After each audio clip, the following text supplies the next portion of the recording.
سلام أبرحوغن كربان كونكم نايلوم زيناتات تحستونا نمكتتال تداليكم زلكم كبرات تخطاتلتناتنا تيفي نلوم زحزنا زيناتات وشتهاجرن وصان كنقرب لكم مدلاوتنا تصافيفنا اب ساعتنا ترخيبنا لنا سنة مكتتال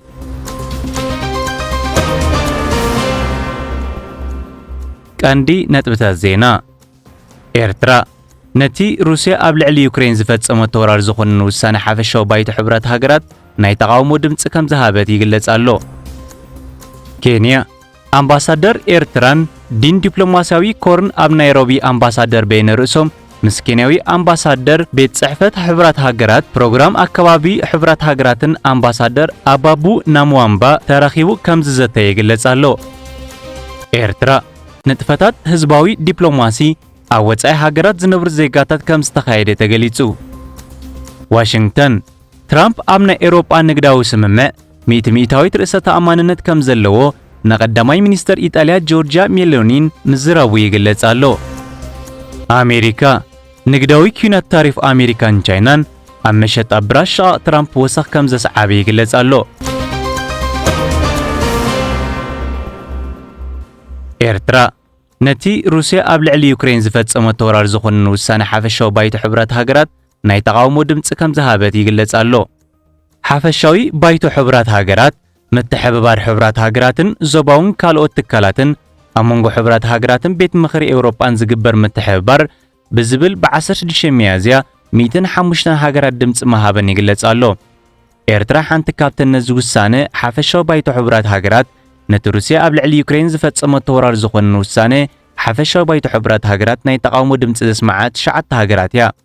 ነዚ ውሳነ ሓፈሻዊ ባይቶ ሕብራት ሃገራት 105 ሃገራት ነቲ ሰነድ ድምጸን ክህባን ከለዋ 9 ተቃውሞ ኣስሚዐን 33 ሃገራት ድምጺ ካብ መሃብ ከም ዝተቆጠባ እቲ ጸብጻብ ትውድብ ገሊጹ። እተን ከም ናይ ኤርትራ ኣንጻር ውሳነ ሓፈሻዊ ባይቶ ሕብራት ሃገራት ናይ ተቃውሞ ድምጸን ዘስማዓ ሃገራት ቤላሩስ፣ ዲሞክራሲያዊት ህዝባዊት ሪፓብሊክ ኮርያ፣ ማሊ፣ ኒካራጓ፣ ኒጀር፣ ሩስያ፣ ሱዳንን ኣሜሪካን እየን። እቲ ውሳነ ሩስያ ኣብ ልዕሊ ዩክሬን ዘካየደቶ መጥቃዕቲ ድሕሪ ፌደሬሽን ሩስያ ኣብ ልዕሊ ዩክሬን ዘካየደ ኩናት ቅድሚኡ ድማ ኣብ ልዕሊ ጆርጂያ ኤውሮጳ ተራእዩ ዘይፍልጥ ብድሆታት ከም ዘጋጠማን ከምኡውን ኣብ ልዕሊ ዩክሬን ዝተፈጸመ ናይ መጥቃዕቲ ገበን ፍሉይ ቤት ፍርዲ ንምፍጣር ዝተገብረ ስራሕ ብዙሕ ግዜ ምጥቃሱ ተገሊጹ።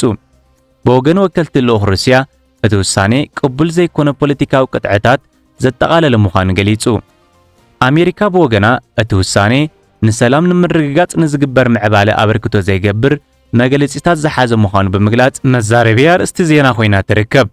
ኣብ 2 ሜጋቢት 2022 ሩስያ ወተሃደራዊ ሓይልታታ ካብ ዩክሬን ክትስሕብ ዝጠልብ ውሳነ ሓፈሻዊ ባይቶ ሕብራት ሃገራት ናይ ተቃውሞ ድምጽ ዘስምዐት እንኳ ኣፍሪቃዊት ሃገር ኤርትራ ምንባራ ይዝከር። እዚ ድምጽ እዚ ተነጺሉ እኳ እንተነበረ ኤርትራ ግን ዘይወግዓዊት ወኪል ናይ ሓደ ዝዓበየ ጉጅለ ሃገራት ኣብ ሃገር ሙሉእ ንምዕራባውያን ዝነቐፈት ምንባራውን ዝዝከር እዩ።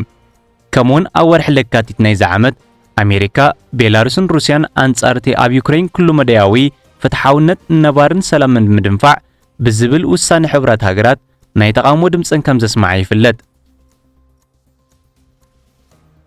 ኬንያ አምባሳደር ኤርትራን ዲን ዲፕሎማሲያዊ ኮርን ኣብ ናይሮቢ አምባሳደር በይነ ርእሶም ምስኪናዊ አምባሳደር ቤት ጽሕፈት ሕብራት ሃገራት ፕሮግራም አካባቢ ሕብራት ሃገራትን አምባሳደር አባቡ ናሙዋምባ ተራኺቡ ከም ዝዘተ ይግለጽ ኣሎ።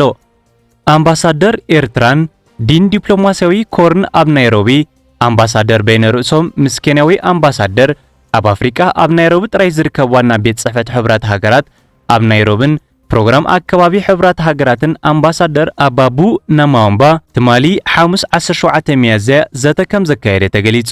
አምባሳደር በይነ ንፉዕ ናይ ነዊሕ ግዜ ዓርክን ሓውን ዝበለቲ ኬንያዊ አምባሳደር ካብ ካልኦት ጉዳያት ኣብ ውሽጢ ሕብራት ሃገራት ኣብ ዘሎ ኣጀንዳ አፍሪካ ብፍላይ ድማ ንለውጢ ክሊማን ፋይናንስን ምጥያስ ተፈናቀልትን ልምዓት ማሕበረሰብን ብዝምልከት ተዘራሪብናሉ ክብለት አምባሳደር ገሊጹ። ንሱ ኣስዒቡ ኣብ መንጎ ጉጅለ አፍሪካ ዘሎ ርክብ ንምዕማቕ ንምስፋሕን ንምሕያልን ድልውነት ክልቲኦም ወገናት ብምርግጋጽ ኣብ ዝመጽእ ጽምብል መዓልቲ አፍሪካ 2025 ድማ ሓሳብ ንሓሳብ ከም ዝተለዋወጡ ሓቢሩ። ዲፕሎማሲያዊ ኮርፕ ኣብ መንጎ ሃገራት ብኽልተኣውን ብዙሕነታውን ስሉጥ ዝምድናታት ዘረጋግጽ ዓለማዊ ስድራቤት ምዃኑ ይግለጽ። ኤርትራ ንጥፈታት ህዝባዊ ዲፕሎማሲ ኣብ ወጻኢ ሃገራት ዝነብሩ ዜጋታት ከም ዝተኻየደ ተገሊጹ። ኣብ ዓመተ 2025 ሓያል ህዝባዊ ሰሚናራትን ዲፕሎማሲያዊ ንጥፈታትን ኣብ ዝቕጽለሉ ዘሎ እዋን ሕጂ እውን ኣብ ጀርመን፣ ግብጺ፣ ስዑድ ዓረብ፣ ኒውዚላንድን ኣሜሪካን ዝርከቡ ዜጋታት ዝተፈላለዩ ህዝባዊ ዲፕሎማሲያዊ ንጥፈታት ከም ዘካየዱ ተገሊጹ። ብመሰረት ጸብጻባት ሃገራዊ ሽማግለ ኤርትራውያን ኣብ ጀርመን ራብዓይ ጉባኤ ብ15 ሚያዝያ ኣብ ፍራንክፈርት ከካይድ እንከሎ ተወከልቲ 26 ከተማታት መላእ ጀርመን ድማ ከም ዝተሳተፈዎ ተገሊጹ። ፈጻሚ ጉዳያት ኤምባሲ ኤርትራ ኣብ ጀርመን ኣቶ ዮሃንስ ወልዱ ሃገራዊን ማሕበራት ውድባዊ ዓቕመን ብምሕያል ኣብ ሓድሽ መድረኽ በጺሐን ምህላዋን ሓቢሩ። ንሱ ሃገራዊ ሽማግለ ንሃገራዊ ማሕበራት ዝኾነ ንጥፈታት ኣብ ምውዳብ ብዘይ ዕረፍቲ ንዝገበሮ ጻዕርኒ ኢዱ ኣቦ ወንበር ሃገራዊ ሽማግለ ኣቶ ዮሃንስ መብራህቱ ዝተመዝገበ ዓወታት ዘጋጠሙ ብድሆታትን ነቶም ብድሆታት ንምፍታሕ ዝተወስዱ ስጉምትታትን ዝገልጽ ጸብጻብ ንጥፈታት ኣቕሪቡ። እዚ ከምዚ ኢሉ እንከሎ ጠቕላሊ ቆንስል ኤርትራ ኣብ ጀርመን ኣቶ ክብረኣብ ተኸስተ ኣብ ህልው ኩነታት ሃገር ንነበርቲ ኑረምበርግ ሰሚናር ኣካይዱ። ኣቶ ክብረኣብ ህዝቢ ኤርትራ ልኡላውነት ሃገሩ እናሓለወ ኣብ መስርሕ ሃገራዊ ህንጸትን ልምዓትን ብንጥፈት ይሳተፍ ከም ዘሎ ገሊጹ። ንሱ ኣስዒቡ ዜጋታት ንገስጋስ ሃገርና ንድሕሪት ንምምላስ ዝፍትኑ ሓይልታት ጽንዓቶም ክሓይልውን ጸዊዑ። ኣብ ኤምባሲ ኤርትራ ሓላፊ ህዝባውን ኮማውን ጉዳያት ኣቶ ጣዕማ ሃይለ ብግዲኡ ዜጋታት ኣሕዳሪ ቤት ትምህርቲ ኣፋምቦ ኣብ ዞባ ደቡባዊ ቀይ ባሕሪ ንምህናጽ ኣብ ዝግበር ዘሎ መንቀሳቓስ ኣበርክቶ ክገብር ጸዊዑ። ብተወሳኺ ኣብ ፍራንክፈርት፣ ኮሎን፣ ዱሰልዶርፍን ማንሃይምን ተመሳሳሊ ሰሚናራት ከም ዝተኻየዱን እቲ ጸብጻብ ሓቢሩ። ኣብ ተመሳሳሊ ዜና ኤርትራውያን ዜጋታት ኣብ ጅዳ ስዑድ ዓረብ ንሃገራዊ ቤት ትምህርቲ ማሕበረኮም ሓዳስ ኮሚቴ ንምምራጽ ኣኼባ ከም ዘካየዱ ተገሊጹ። ኣብቲ ጠቕላሊ ቆንስል ኤርትራ ኣብ ጅዳ ኣቶ ዓብዱራሕማን ዑስማን ዝተሳተፉ ኣኼባ ን5 ዓመት እትጸንሕ ሓዳሽ ሽማግለ ከም ዝመረጹ ገሊጾም። ኣብ ግብጺ ጨንፈር ሃገራዊ ማሕበር ደቂ ኣንስትዮ ኤርትራ ብዕለት 12 ሚያዝያ ኣብ ካይሮ ንኣባላቱ ዝኸውን ሰሚናር ከም ዘካየደ ገሊጹ።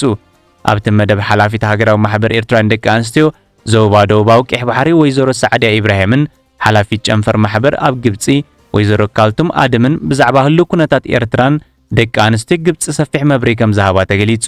ኣብ ግብጺ ኣብ ዝርከብ ኤምባሲ ኤርትራ ፈጻሚ ጉዳያት ኤምባሲ ሃገር ኤርትራ ኣብ ግብጺ ኣቶ ኣማን ዓብዱልዋስዕ ተረኺቡ ምንባሩን እቲ ጸብጻብ ሓቢሩ።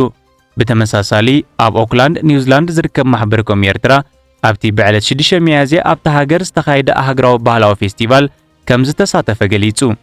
ኣብቲ ሃገራዊ ባህላዊ ፌስቲቫል እቲ ማሕበረኮም ንባህልን ቅርስታትን ኤርትራ ዘላሊ ዝተፈላለዩ ንዋት ንምርኢት ከም ዘቕረበ ሓቢሩ። ሃገራዊ ቤት ምኽብሪ ኤርትራውያን ኣሜሪካውያን ኣብ ደቡባዊ ምዕራብ ኣሜሪካ መበል 12 ጉባኤኡ ኣብ ሳንቲያጎ ካሊፎርኒያ ከም ዘካየደ ክግለጽ እንከሎ ከምኡውን ሃገራዊ ሽማግለ ኤርትራውያን ኣብ ላንካስተር ካሊፎርኒያ ህዝባዊ ኣኼባ ከም ዘካየደ ሓቢሩ። ኣብቲ ኣኼባ ፈጻሚ ጉዳያት ኤምባሲ ሃገር ኤርትራ በኣሜሪካ ኣቶ ብርሃነ ገብሪ ህይወት ዜጋታት ብፍላይ መንእሰያት ውዳባዊ ዓቕሞም ካሕይሉን ኣብ ሃገራዊ ጉዳያት ብንጥፈት ክሳተፉን ተሓሳሲቡ። ዋሽንግተን ትራምፕ ኣብ ናይ ኤውሮጳ ንግዳዊ ስምምዕ ሚእታዊት ርእሰ ተኣማንነት ከም ዘለዎ ንቀዳማይ ሚኒስተር ኢጣልያ ጆርጂያ ሜሎኒን ምዝራቡ ይግለጽ ኣሎ።